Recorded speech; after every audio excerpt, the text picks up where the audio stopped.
কিছু মহল সংস্কারের নামে বিভ্রান্তি ছড়িয়ে বিভাজনের রাজনীতি করতে চায়, যা জাতীয় ঐক্যকে বিনষ্ট করছে।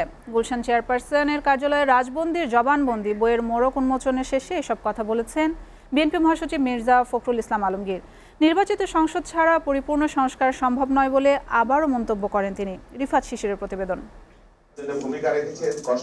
বিএনপি চেয়ারপারসন বেগম খালেদা জিয়ার বিরুদ্ধে আজগুবি মামলার তথ্য প্রমাণ এবং আদালতে তার বিভিন্ন জবানবন্দি নিয়ে ঢাকা বিশ্ববিদ্যালয়ের প্রয়াত উপাচার্য অধ্যাপক এমাজউদ্দিন আহমদ সংকলিত রাজবন্দির জবানবন্দি বইয়ের মোড়ক উন্মোচন করা হয় গুলশান চেয়ারপারসনের রাজনৈতিক কার্যালয়ে।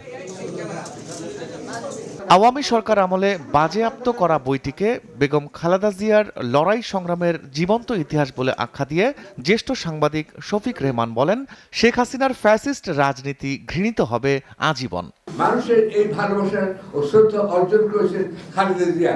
আমি নির্দ্বিধায় বলতে পারি, খালেদাই বাংলাদেশের প্রথম মহিলা বীরশ্রেষ্ঠ। দীর্ঘ প্রতীক্ষার পর খালেদা জিয়ার উন্নত চিকিৎসা হওয়ায় সন্তোষ প্রকাশ করে বিএনপি মহাসচিব মির্জা ফখরুল ইসলাম আলমগীর জানান, মামলা নিষ্পত্তি হলেই তারেক রহমান দেশে ফিরবেন। যে আজকে দেশনেত্রী বেগম খালেদা জিয়া মুক্ত হয়ে তিনি চিকিৎসার জন্য লন্ডনে গেলেন এবং গেলেন রাষ্ট্রীয় মর্যাদা নিয়ে।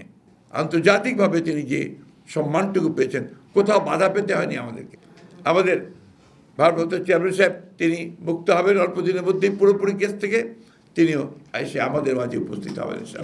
বিভাজনের রাজনীতির সমালোচনা করে তিনি বলেন, সংস্কার অবশ্যই হবে, তবে সেটি নির্বাচনের পর। কিন্তু বিভক্তির রাজনীতি যেন আমরা না করি।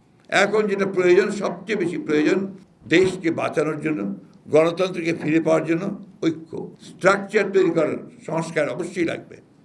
কিন্তু সেই সংস্কারটার যে পেছনে যে শক্তিটা লাগবে সেটা হচ্ছে একটা নির্বাচিত পার্লামেন্ট, নির্বাচিত সরকার। বিএনপিকে নিয়ে অনলাইন মিথ্যা প্রচারণার জবাব দিতে দলের নেতাকর্মীদের প্রতি আহ্বান জানান বিএনপি মহাসচিব।